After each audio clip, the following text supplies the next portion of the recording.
নমস্কার, education and religious চ্যানেলে সবাইকে স্বাগত জানাই। আজকে শ্রীমদ্ ভগবদ গীতার দ্বিতীয় অধ্যায় সাংখ্যযোগ তার 47 নম্বর শ্লোক নিয়ে আলোচনা করব। কর্মণ্যেবাধিকারস্তে মা ফলেষু কদাচন মা কর্মফল হেতুর্ভুর্মা তে সঙ্গহস্তু কর্মণি। অর্থাৎ স্বধর্মবিহিত কর্মে তোমার অধিকার আছে, কিন্তু কোনো কর্মফলে তোমার অধিকার নেই। কখনো নিজেকে কর্মফলের হেতু বলে মনে করা উচিত নয় এবং কখনো স্বধর্ম আচরণ থেকেও বিরত হওয়া উচিত নয়। ফলের চিন্তা করলে কর্ম নষ্ট হয়, কাজেই কর্মেই অধিকার, ফলে নয়। কাজ করে যাও, কিন্তু ফলের আশা ছেড়ে দাও। এখানে আমাদের তিনটি জিনিস সম্বন্ধে বিবেচনা করতে হবে: কর্তব্য কর্ম, খেয়াল খুশি মতো কর্ম এবং নিষ্কর্ম। কর্তব্য কর্ম বলতে প্রকৃতির তিনটি গুণের দ্বারা বদ্ধ অবস্থায় জাগতিক কর্ম।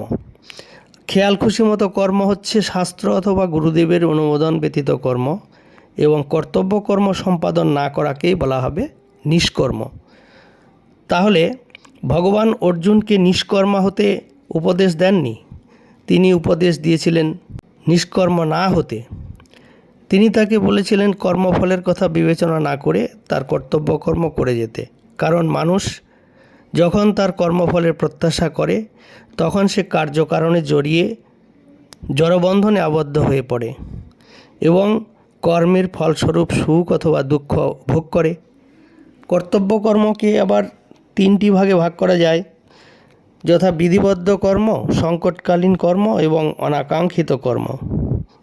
আকাঙ্ক্ষিত কর্ম।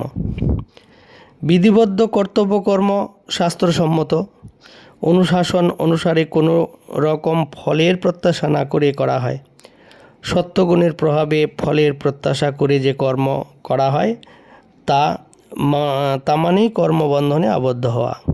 কর্তব্য কর্ম সকলকেই করতে হয়, কিন্তু কোনো রকম ফলের প্রত্যাশা না করে নিরাসক্তভাবে সে কর্ম করতে হয়। তাই কর্মবন্ধন থেকে মুক্ত হওয়া সম্ভব। ভগবান তাই অর্জুনকে উপদেশ দিয়েছিলেন ফলাফল না ভেবে নিরাসক্তভাবে যুদ্ধ করে যাওয়া।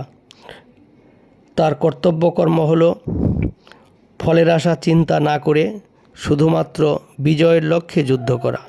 যুদ্ধে যোগ না দেওয়া তার পক্ষে হয়েছিল আসক্তির অন্য একটি পরিচয়। কর্তব্য কর্ম থেকে নিষ্কর্মার মতো বিরত থাকা, সেটাও একটা পাপ। তাই তার কর্তব্য কর্ম যুদ্ধ করাই ছিল অর্জুনের মুক্তির একমাত্র পথ।